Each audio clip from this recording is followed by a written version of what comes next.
মাত্র 3 থেকে 4% মানুষের এটা হয়, যেটার কোনো ওষুধই নেই। তাও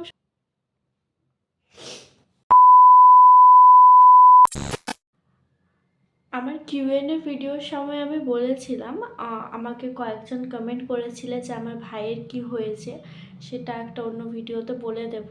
তো পুরোনো ভিডিওগুলোতেও যেগুলোতে আমার ভাইকে দেখিয়েছি সেগুলোতেও এখন অনেকজনই কমেন্ট করছো যে কি হয়েছে।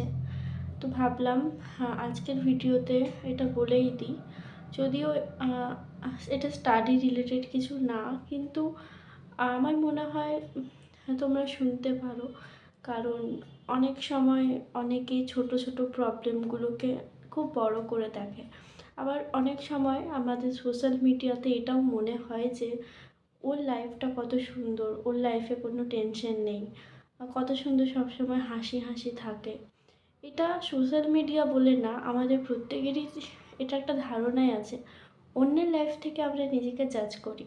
তো সেক্ষেত্রে আমি যখন আমার লাইফের ভালো দিকটা তোমাদের সাথে শেয়ার করছি, সেই সাথে যেটা কষ্টের দিক সেটাও মনে হয় শেয়ার করাটা দরকার। সেজন্যই ভাবলাম ভিডিওটা বানাই। কেন জানি না ভিডিওটা করার সময় এত ইমোশনাল হয়ে পড়ছি। যেদিন তোমাদের সাথে আমি ভিডিওটা পোস্ট করব সেদিন আমার ভাইয়ের জন্মদিন। ওর এটা 13 বছরের জন্মদিনে পড়ছে, কিন্তু ওর লাইফটা আমাদের সকলের মতো নর্মাল নয়, একটু আলাদা। ওর বয়সটা 13 বছর হলেও এখনও মানে মেন্টালি দিক দিয়ে একদম ছোট বাচ্চার মতনই আছে। আর ওর সব থেকে বড় যে প্রবলেম, ও এখনও হাঁটা চলা করতে পারে না, কথা বলতেও পারে না। মানে আমরা একদম এত বছর থেকে আছি, আমরা তো বাড়ির লোক, তো আমরা সব কিছুই বুঝে যাই, আমাদের সাথে ইশারাতে সব বলে। আর বাকি 2 বছর আগে পর্যন্ত একদম যেমন ছোট বাচ্চারা থাকে সেরকমই থাকতো, সারাদিন আমার সাথেই থাকতো। তখন দেখতে খুব ভালো ছিল, খুব সুন্দর, একটু মোটাসোটা ছিল, একটু গোলু গালু ছিল, কিন্তু 2 বছর থেকে শরীরটা একটু খারাপ হচ্ছে, মাঝে মধ্যে জ্বর টর আসে, এক্সট্রা যে শরীর খারাপ সেগুলো স্টার্ট হচ্ছে। সেজন্য এখন আগের মতো অতটাও দেখতে নেই এখন। আগে ভিডিওতে হয়তো তোমরা দেখে বুঝতেই পারতে না যে ওর কোনো প্রবলেম আছে। আমি ভিডিওর সাথে আগের ফটোগুলো একটু পারলে জুড়ে দেবো। তো ওর যেটা মেন প্রবলেম, ও হাঁটা চলা করতে পারে না, কথা বলতেও পারে না।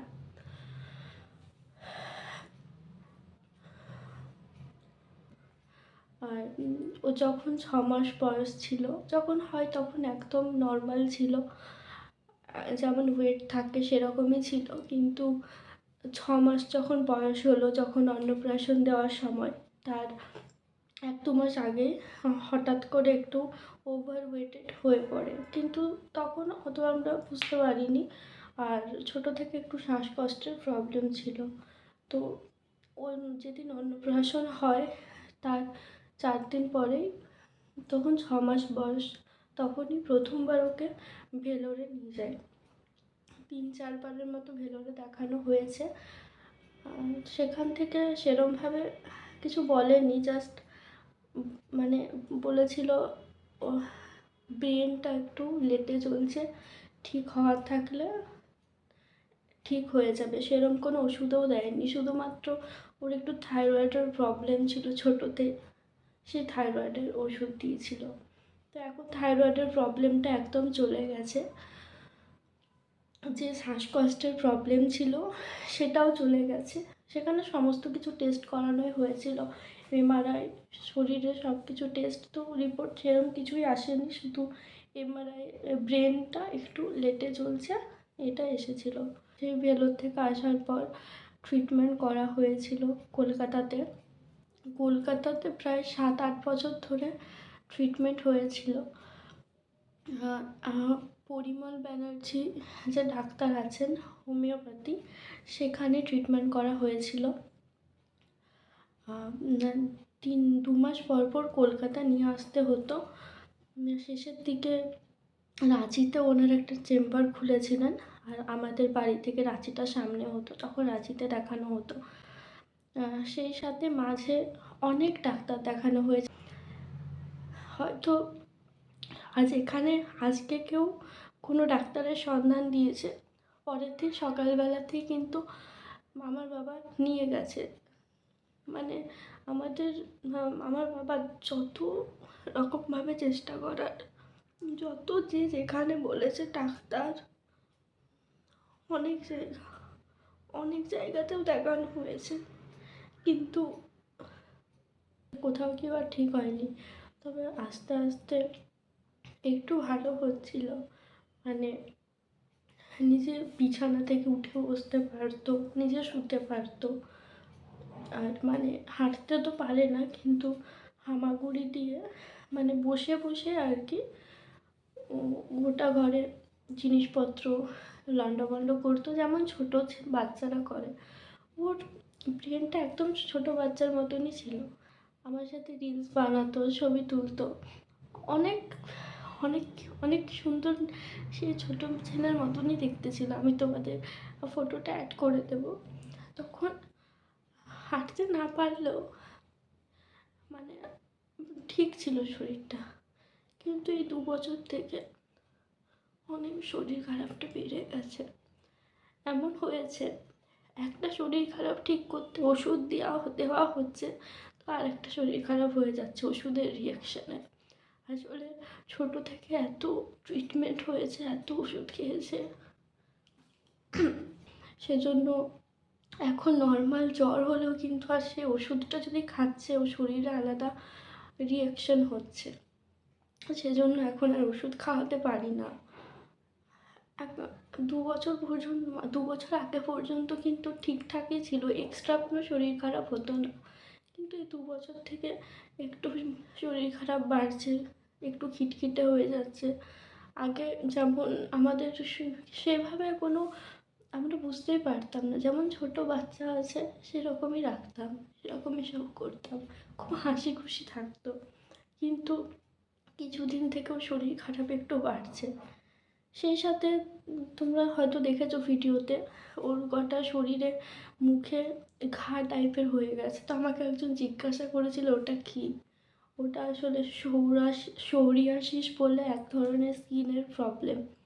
তোমরা গুগলে সার্চ করতে পারো সোরিয়াসিস। এটা কোনো দিন ঠিক হয় না। এটা কিন্তু প্রথম থেকে ছিল না, 5 বছর আগে স্টার্ট হয়েছে। এটা ওই ওষুধের রিয়াকশনের জন্যই কিন্তু হয়েছে, যেটা ডাক্তার বলেছিলেন। ফার্স্টে বলে দিয়েছিলেন এটা ঠিক হওয়ার নয়, এটাতে কিন্তু প্রচণ্ড কষ্ট পায়, প্রচণ্ড জ্বালা করে, বেশি বাড়ে শীতকালে। এটার কোনো ওষুধ নেই।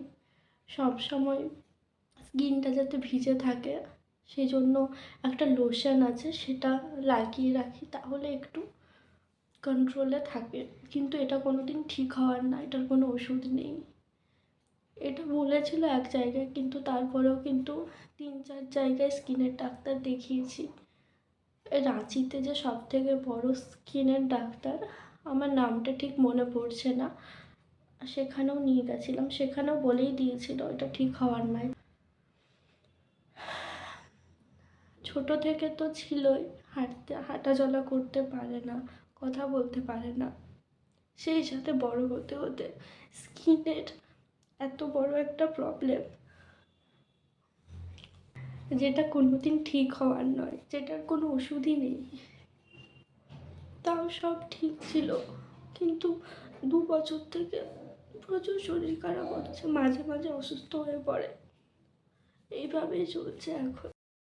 সব কিছুই আজ অন্যরকম হয়ে গেছে। আমাদের সব কিছু অন্যরকম হতে পারতো, কিন্তু ঠাকুর সেটা হয়তো চায়নি। সব একটা মানুষকে তো আর সব দিক দিয়ে ভগবান সব কিছু দেয় না, আমাদের ফ্যামিলিটাকেও হয়তো দেয়নি। আর যে বললাম স্কিনের প্রবলেম, যেটা কোনোদিন ঠিক হওয়ার নয়, এটা কিন্তু খুব রেয়ার একটা স্কিনের প্রবলেম, খুবই রেয়ার। মাত্র 3-4% মানুষের এটা হয়। আমার ভাইয়ের ভাগ্যটা এতটাই খারাপ, ঠাকুর শেষে সেই অসুখটাও দিয়েছেন। ভিডিওটা আজকে এখানেই শেষ করছি। সবাই খুব ভালো থেকো। অন্য ভিডিও নিয়ে খুব তাড়াতাড়ি আসবো।